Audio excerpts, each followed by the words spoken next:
Welcome, everyone. Thank you for joining us today. We are so happy to have all of you. We have folks registered from all over the country. So when I say, as I always say, you are definitely in for a treat, I mean it. My name is Janine Drake. I'm our Senior Director of Marketing at Founders First CDC. For those of you new to Founders First CDC, we are the largest national platform for growing businesses led by diverse founders. We offer strategic accelerator programs, coaching, grants, and funding resources like today's webinar to help you grow to 10 million and beyond. We were founded in 2015 as a 501(c) nonprofit and appreciate the support of our members and partners that they provide on a regular basis. So I want to get into a couple of our housekeeping items here. We are recording today's webinar, so do not worry if you need to hop off early. At the end of today's session, we will have some question and answers. So feel free to submit any questions that you have throughout the webinar. We also received quite a few questions prior to the session, so we're in good shape there. Also, if for some reason you lose connection today, don't worry, you can use the link that was sent to you to rejoin. And the session is being recorded, like I said, so you will have that as well. Finally, we did schedule today's time to be a 30-minute session. We tend to run a little long sometimes because we really get into it. So if we run long, we do have some additional time scheduled today, but we are expecting today's session to be 30 minutes. We have the pleasure and privilege to be joined by our speaker today, LaShondra Mercurius. LaShondra is the president and co-founder of JLM Strategic Partners, which specializes in providing professional talent to the construction, infrastructure, and transportation industries. She's also the co-founder of Career Excellence Alliance, CEA, which is a training and consulting firm for individuals interested in starting careers in construction, infrastructure, and transportation.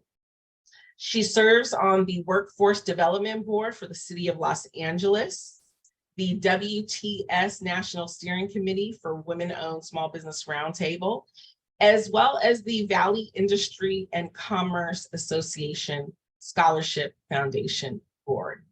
LaShondra is the mother of 2 adult children and 1 rambunctious 9-year-old, and she is committed to raising individual socioeconomic status by connecting them to careers and training opportunities. So we are so glad to have her.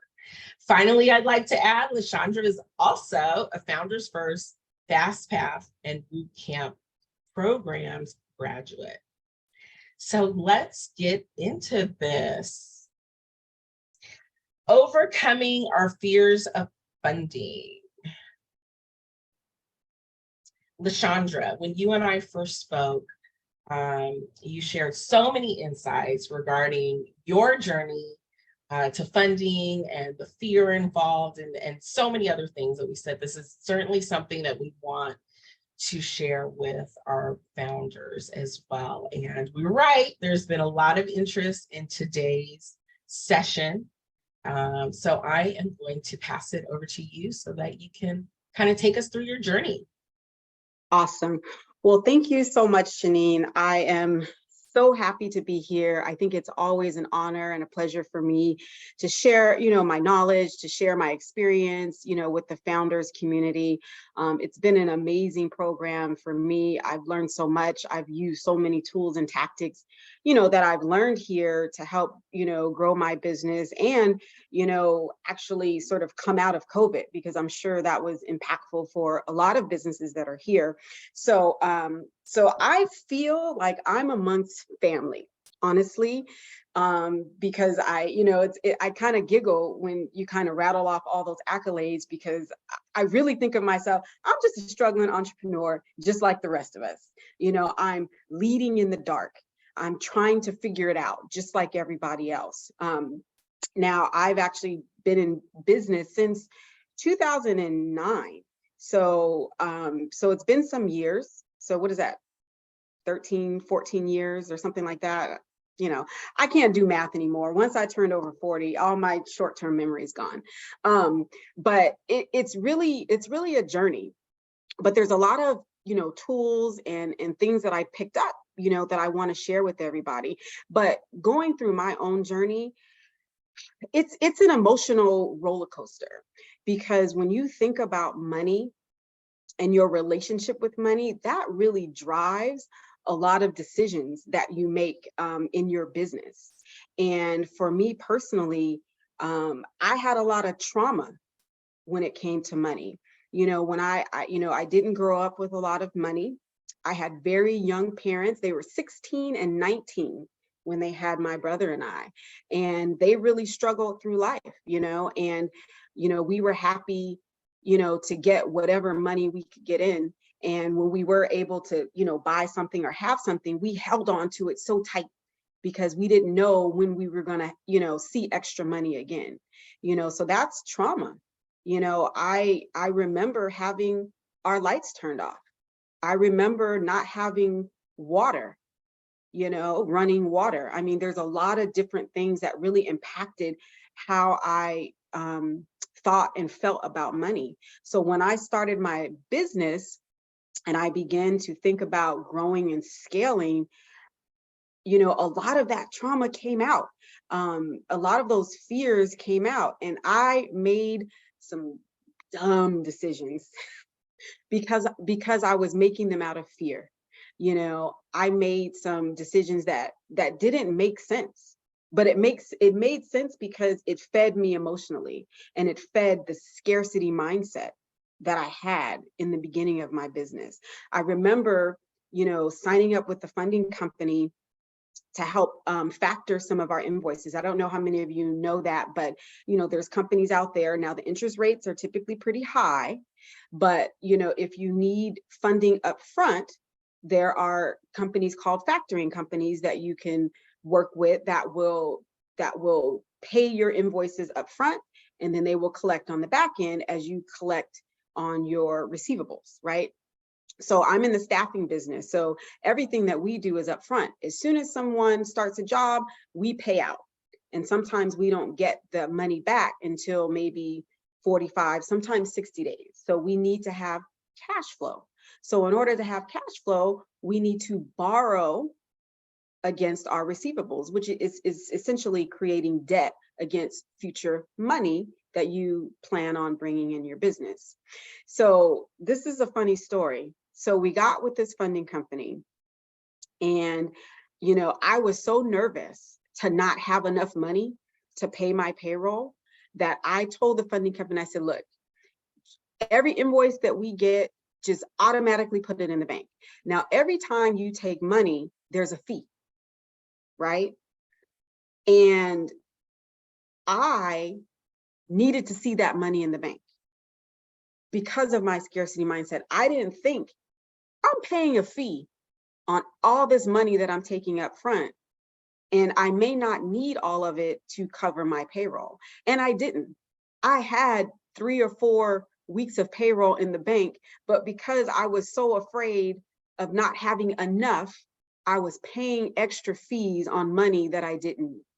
So by the end of the year, instead of paying, you know, let's say $12,000 in fees, I end up paying $60,000 in fees, not for any good reason, just because I needed my emotion to be satiated because I was afraid, you know. And so that's really what I'm talking about.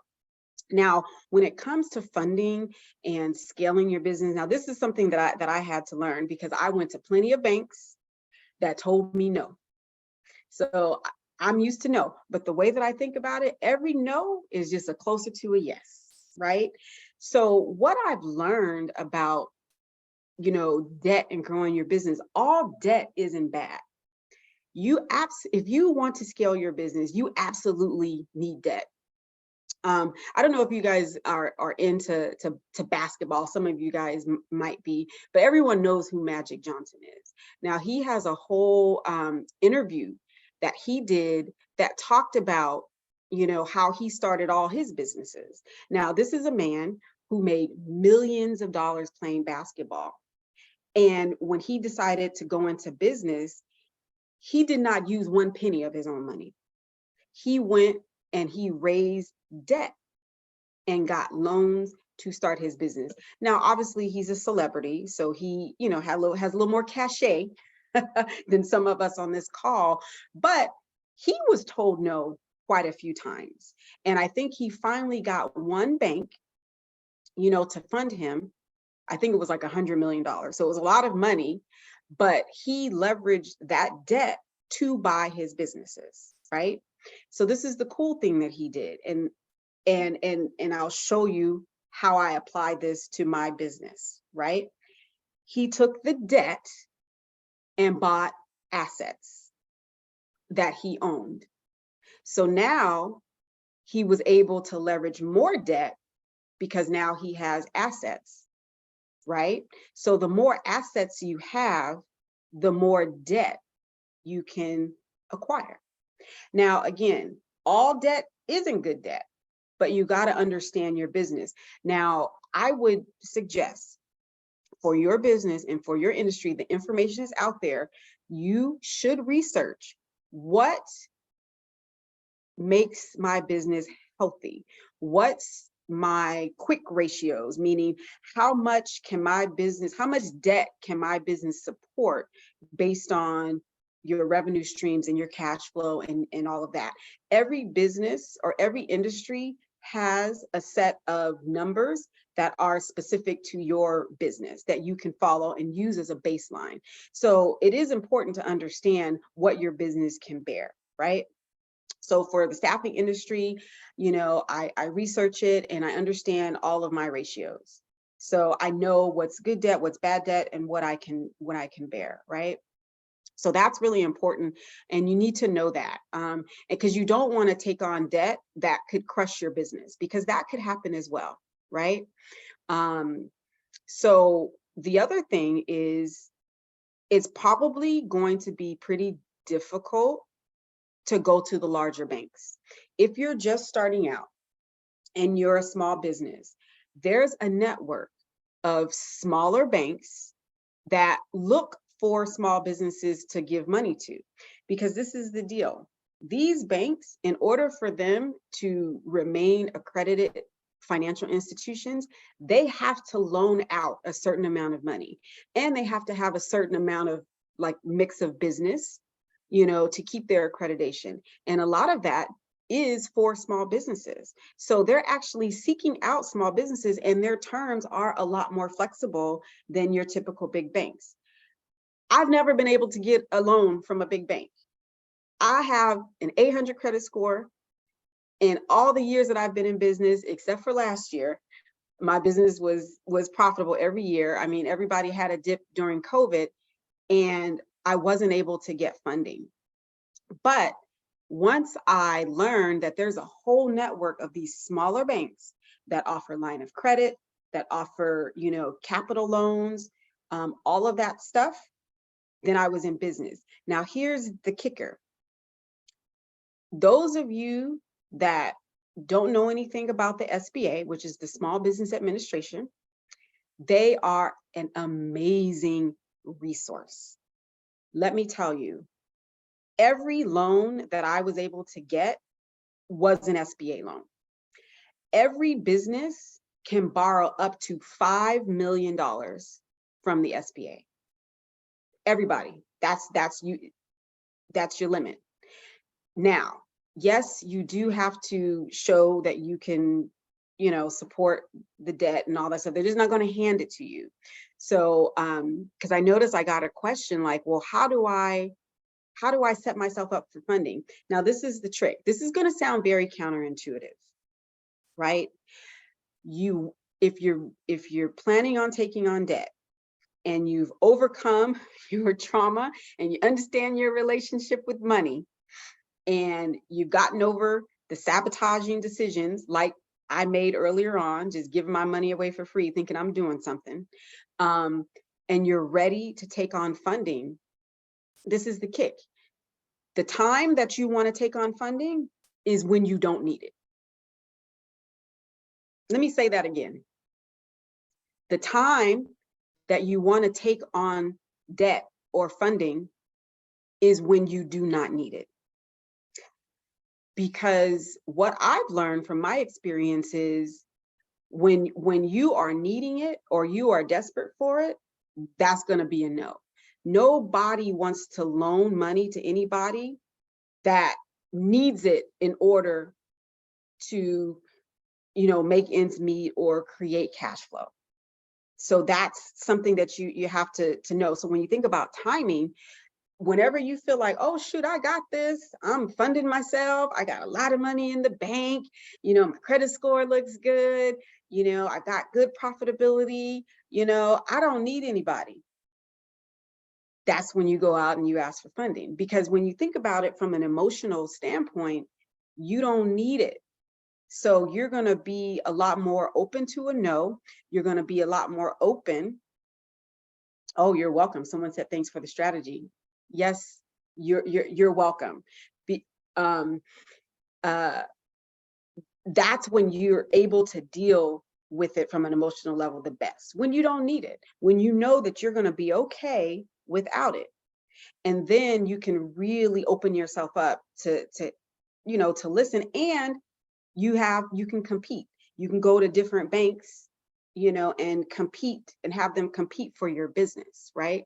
Because it's a business for them too. It's not just one-sided. They get a lot of fees. They get to invest your money. There's a lot of things that the banks get to do. So when you walk into that bank, you have to know that they need you just as much as you need them. But you have to show up, from a place of power.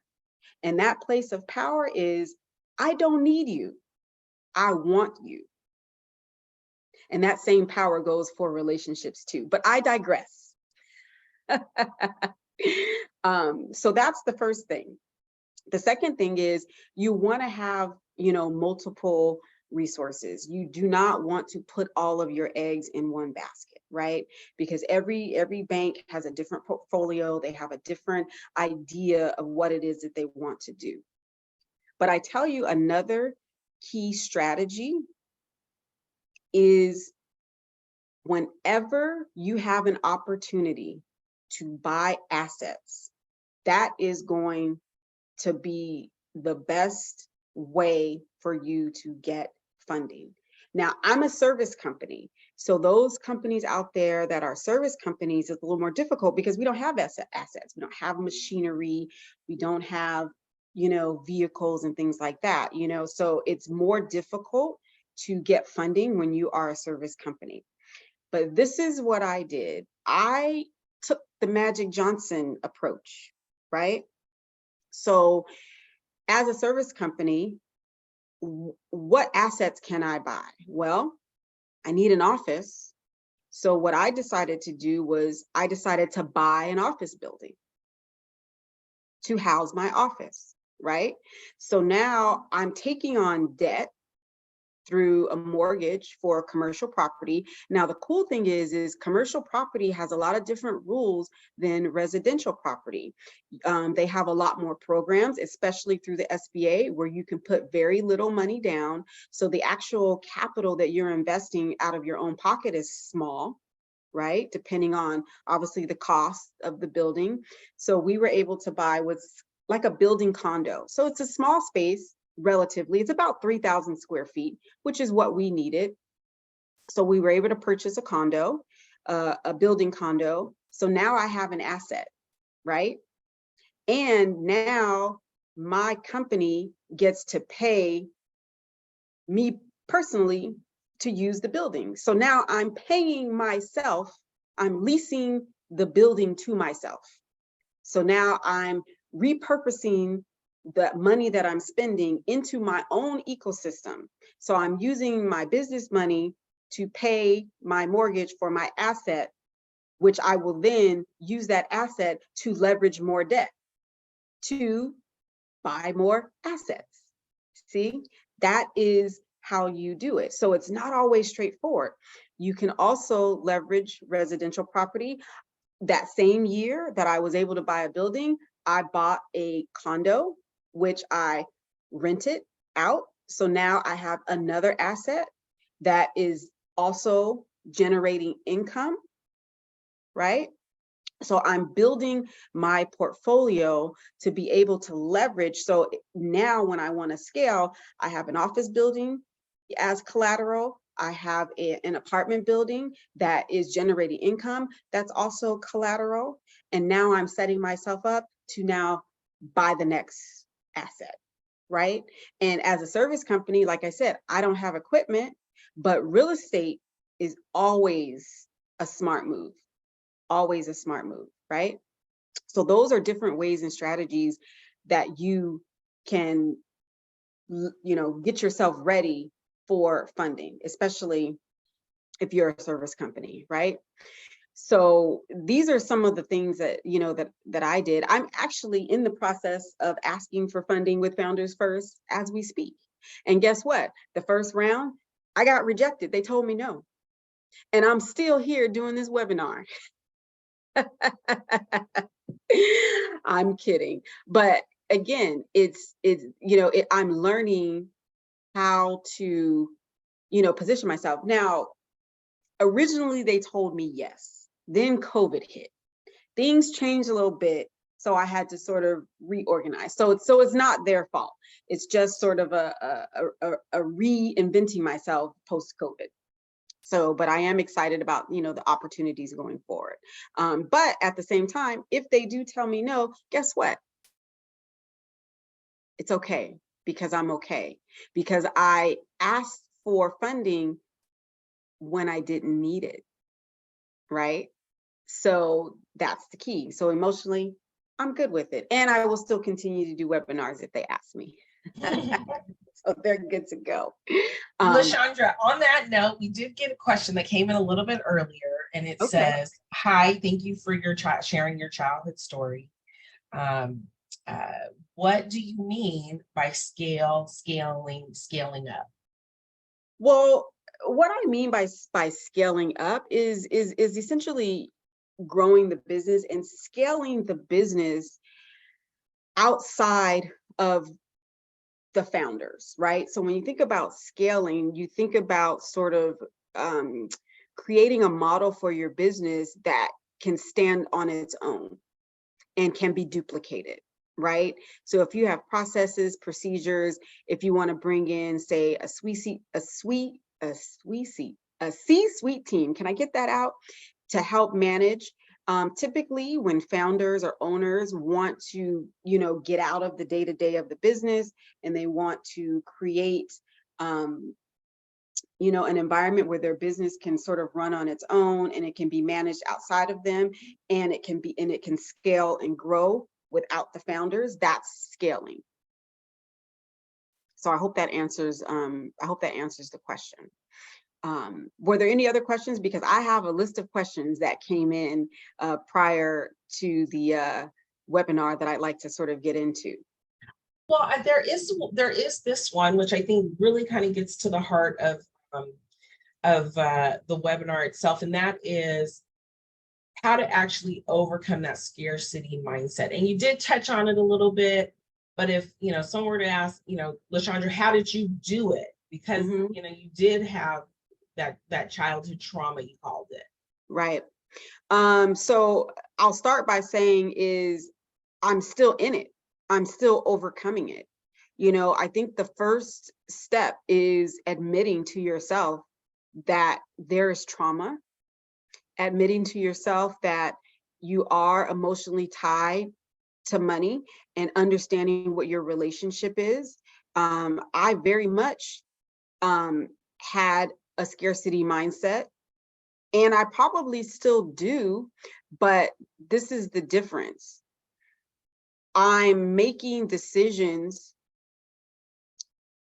I'm still afraid, I still have the fear, it still comes up, but I'm just choosing to become allies with the fear.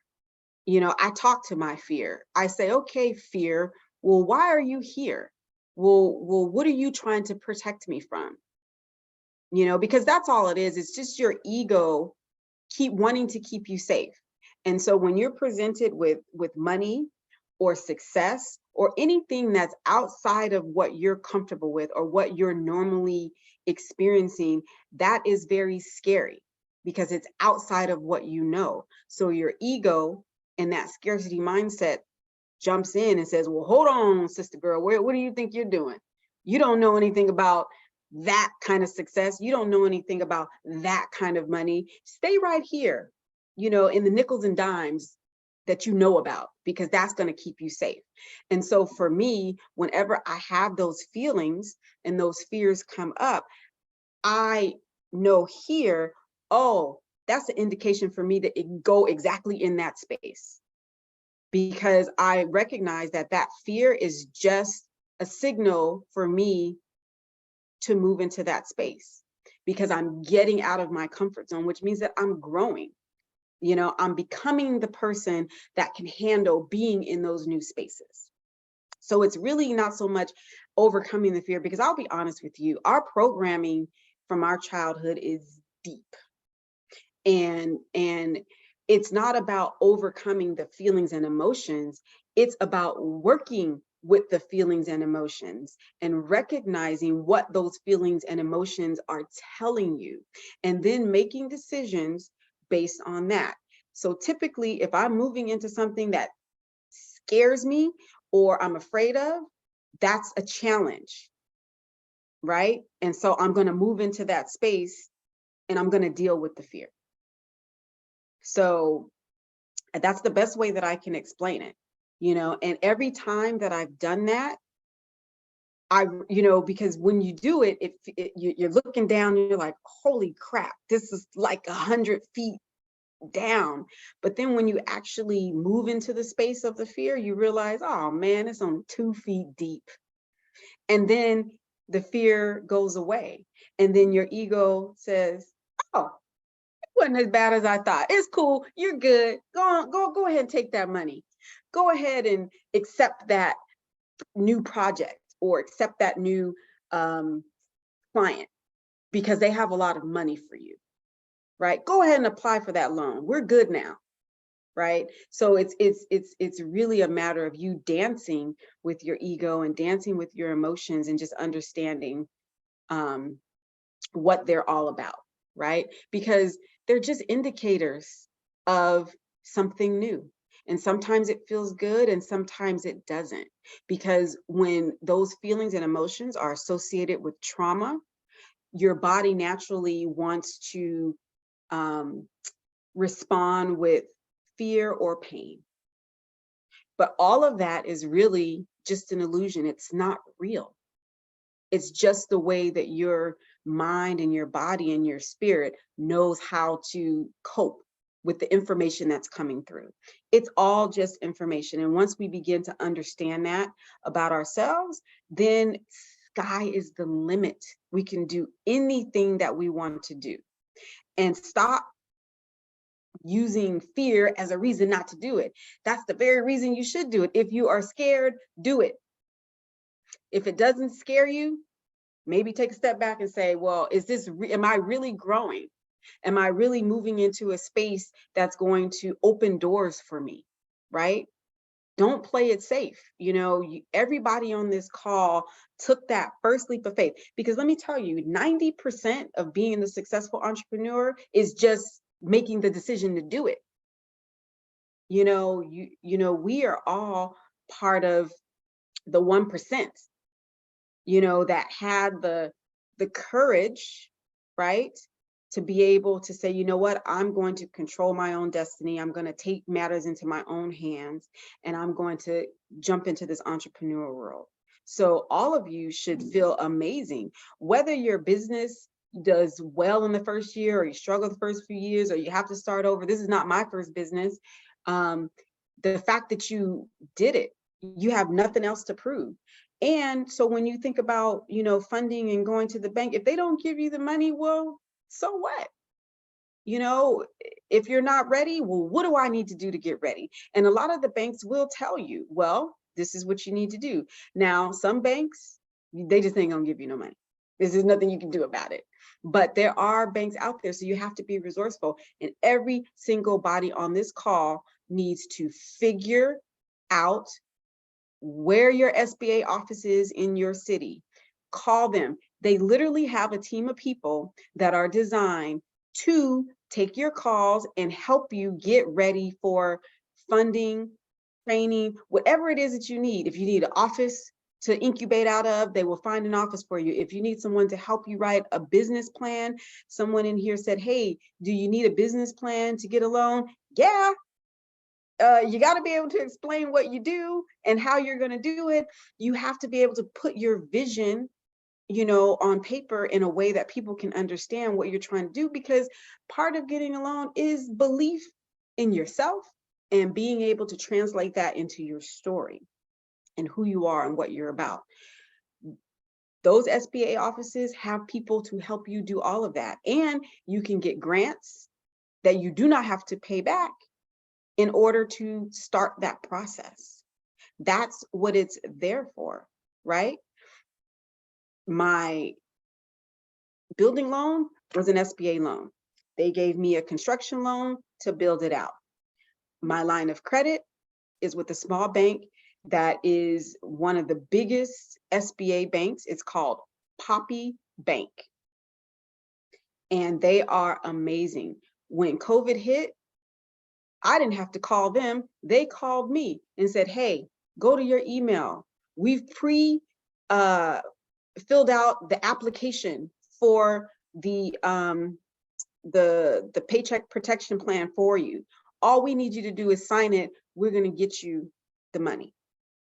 They called me. So those are the type of relationships that you want to have, right? Thank you so much for that, LaShondra. And as I was going through the questions, I'm like, oh, she answered that one, she answered that one, she answered. There is one here that I think we haven't covered. How do you use debt in a healthy way? Well, like I said before, understanding your relationship with money and understanding your business and how much debt that you can bear. I mean, so when you think about like your debt to equity ratio, I think, and it's gonna vary depending on your business, but you kind of want to think 2 to 1. You want to be able to generate, double what you're looking to bring in for debt. So, I mean, and that varies. Like I said, you have to know your business. You have to know what numbers make your business healthy, because if you want to ask for money, you have to be healthy. You have to be trending in a way that shows that if a bank gives you money, then they're going to get a return on their investment, right? It's not personal. It's you have to do the right things to prepare to be able to show that in your business, right? So it's really just, understanding, how businesses look at your particular type of business. And it does take research. It does take an investment of your time. It does take you educating yourself. And like I've always said, you need to have a good CPA or accounting person. You need to have a good, lawyer, attorney, and you need to have a good banking relationship, and you need to have a good therapist to be able to help you emotionally move through all of that. And I think that just answered my next question, which is, how do you manage the stress? Yeah, that's the thing. I mean, there's so many different ways that you can do that, but it all starts from, within. And I'll say this time and time again, we are human beings, we are emotional creatures, and to think that emotions, don't belong in business, that's crap.